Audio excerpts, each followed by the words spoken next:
तो hello people, this is your channel CATV and इस video में भी हम जो है लीजिंग के क्वेश्चंस का रिवीजन करेंगे। तो जो इंपॉर्टेंट क्वेश्चन निकाल के रखे हैं वो इंपॉर्टेंट क्वेश्चन हमको देखने के हैं, ठीक है। तो इसके पहले वाले वीडियो में हमने 9th क्वेश्चन किया था, अब हम जो है इसका 10th क्वेश्चन करेंगे। ये भी एक अच्छा क्वेश्चन है। स्टार्ट करते हैं। तो सबसे पहले क्या है कि ABC कंपनी ने डिसाइड करा है कि एक्वायर करते हैं 5 लाख रुपये का पल्प कंट्रोल डिवाइस जिसकी यूज़फुल लाइफ है 10 ईयर। ठीक है भाई, सब्सिडी 50,000 की मिल रही है। जब जो है डिवाइस एक्वायर किया था सब्सिडी जो है मिल रही है। अब द डिवाइस वुड भी डेप्रिशिएटेड, SLM बेसिस पे डेप्रिशिएट हो रहा है। अब जो है अब एक्वायर कर रहे हैं तो जो लीज पेमेंट है ये लीज पेमेंट है 55,000 and would be required the beginning of the each year. अब इधर जो है लीज पेमेंट बिगिनिंग है। देखो अभी अपन ने जो पढ़ा था लीज पेमेंट वो था एंड पे, तो ये बिगिनिंग ऑफ द ईयर है। तो जीरो का बिगनिंग, तो 0 1 2 3 से लेके ऐसे लेके 9 तक अपने को जाना है, ठीक है। अब कंपनी कैन ऑल्सो बोरो, अब ये बोरो कर सकता है एट 10% जो रीपेबल होगा इक्वल इंस्टॉलमेंट में। ये भी तो देखो कि आप बोरो भी कर सकते हो और इधर भी इक्वेटेड एनुअल इंस्टॉलमेंट में पे हो जाएगा, ठीक है। तो अब देखो इधर लीज पेमेंट बिगिनिंग पे है, इधर लीज पेमेंट जो है बिगिनिंग पे है, और इधर जो डेप्ट पेमेंट है, ये जो डेप्ट का पेमेंट है इधर, ये भी जो लीज का पेमेंट तो बिगिनिंग पे है ही, डेप्ट का पेमेंट भी बिगिनिंग पे है। तो अपन ने बात करी थी जब आप डेप्ट का पेमेंट बिगिनिंग पे करते हो तो आपको 0 से लेके 9 तक कैलकुलेट करना पड़ेगा। तो देखो 0 से लेके 9 तक इन्होंने कैलकुलेट करा। जैसा कि पिछला क्वेश्चन हमको अपन को पता है, जैसे पिछले क्वेश्चन में नहीं था, अगर आप देखो तो इंटरेस्ट टेबल नहीं थी, पर इधर उन्होंने इंटरेस्ट टेबल बनाई है कि भैया 5 लाख का है पल्प कंट्रोल डिवाइस। तो देखो जब आप लोन ले रहे हो तो 50,000 तब तो माइनस हो जाएगा, तो आप लोन तो 4.5 लाख पे लोगे, राइट। अब 4.5 लाख का लोन है और जो है डिस्काउंटिंग फैक्टर, अगर आप देखो तो डिस्काउंटिंग फैक्टर कितना है। डिस्काउंटिंग फैक्टर से पहले हम ये देखें कि इंटरेस्ट फैक्टर क्या है। तो इंटरेस्ट फैक्टर है हमारा 10%। तो हम डिस्काउंटिंग फैक्टर अगर चेंज होता तो हम डिस्काउंटिंग फैक्टर नहीं, हम इंटरेस्ट फैक्टर ही लेते। तो 9 ईयर्स का निकाल लो इंटरेस्ट फैक्टर। तो देखा कि इसमें जो है आपने फैक्टर कैलकुलेट किया तो 9 ईयर्स के तो लोगे ही लोगे, फिर +1 कर दोगे और इस तरीके से 4.5 लाख को करना, ठीक है। 5 लाख को मत करना डिवाइड, 4.5 लाख को करना, तो इससे आपका इक्वेटेड एनुअल इंस्टॉलमेंट आ जाएगा।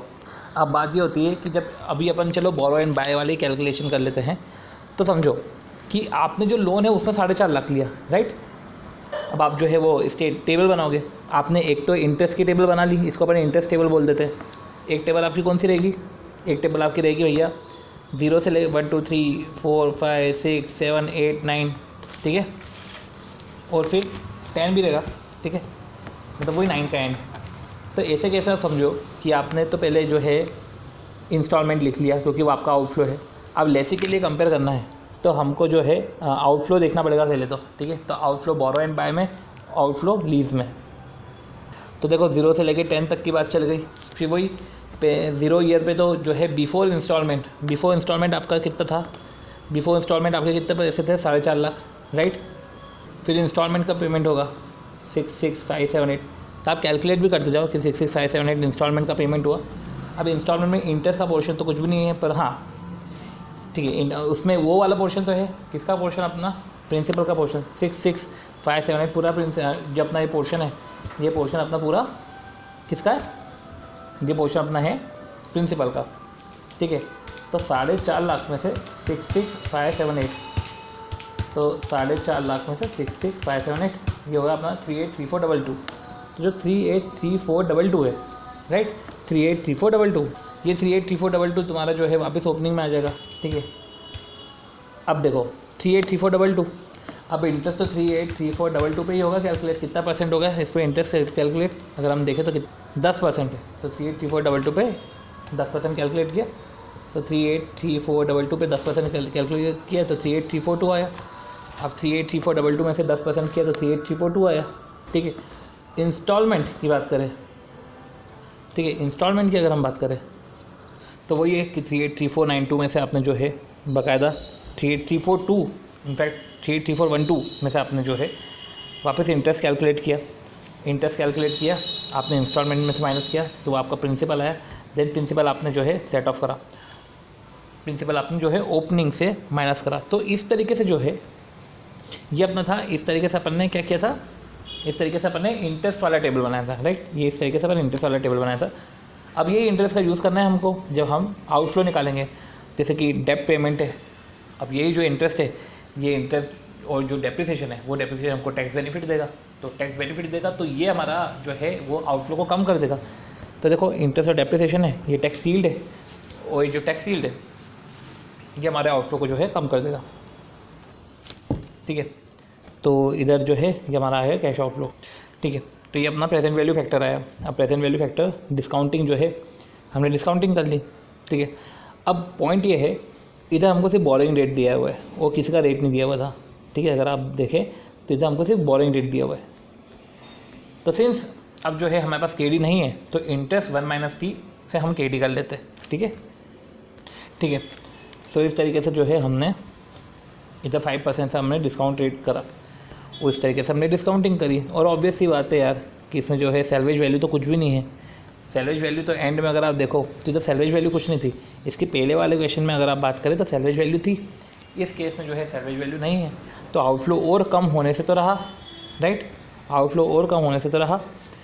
तो इस तरीके से जो है हमने इधर आउटफ्लो निकाला। यही हम जो है लीजिंग अल्टरनेटिव में निकालेंगे। अब पॉइंट ये है कि लीजिंग अल्टरनेटिव में भी ऐसे ही है कि आपको स्टार्टिंग में ही करना है।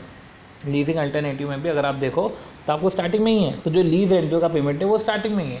ठीक है, तो आपका जो है लीज रेंटल, राइट, ये भी है। अब इधर जो है जो आप लीज पेमेंट कर रहे हो, ठीक है, क्योंकि लीज में लीज रेंटल ये लीज रेंटल का पेमेंट हो रहा है, बाकी तो इसमें ना तो आपको जो है बोरो करना पड़ रहा है, ना तो डेप्रिसिएशन एक लेसी पे लगेगा।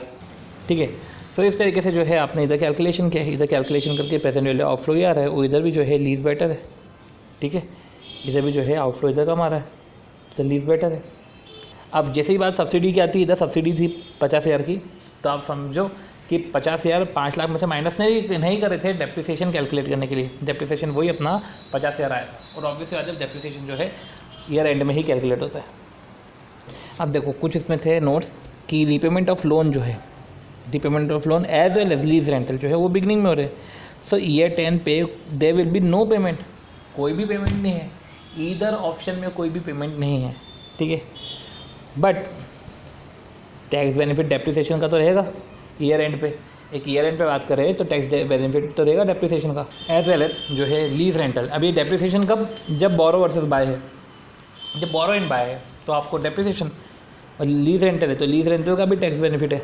ठीक है, अब जो है डेप्रिसिएशन सब्सिडी माइनस होके नहीं होगा, ये अपन इधर देख चुके हैं। तो ये डेप्रिसिएशन जो है वो सब्सिडी माइनस होके नहीं होगा। ठीक है, तो इस तरीके से क्वेश्चन 9 एंड क्वेश्चन 10 हमने ओवर किया था। इधर भी जो है पेमेंट का जो है समझो इक्वेटेड एनुअल इंस्टॉलमेंट था। दोनों क्वेश्चन में डिफरेंस ये है कि उस क्वेश्चन में सैलवेज वैल्यू थी और उस क्वेश्चन में जो है लीजिंग भी जो था वो बिगिनिंग एंड था। इधर जो है सैलवेज वैल्यू नहीं है, पर जो लीजिंग है वो बिगिनिंग है, तो इधर दोनों ही बिगिनिंग है। ठीक है, तो देखा जाए तो अगर अपन 10th क्वेश्चन कट भी करते हैं, पर 10th क्वेश्चन कट नहीं कर सकते, बट हाँ अगर आपको सब्सिडी का ट्रीटमेंट पता है तो आप 10 क्वेश्चन को कट कर सकते हो, राइट। कि जो सब्सिडी है वो लोन में से माइनस हो जाएगा, पर असेट में से माइनस बिल्कुल भी नहीं होगा। ठीक है, तो ठीक है, हमारा जो है नेक्स्ट क्वेश्चन 13 को हम नेक्स्ट वीडियो में देखते हैं।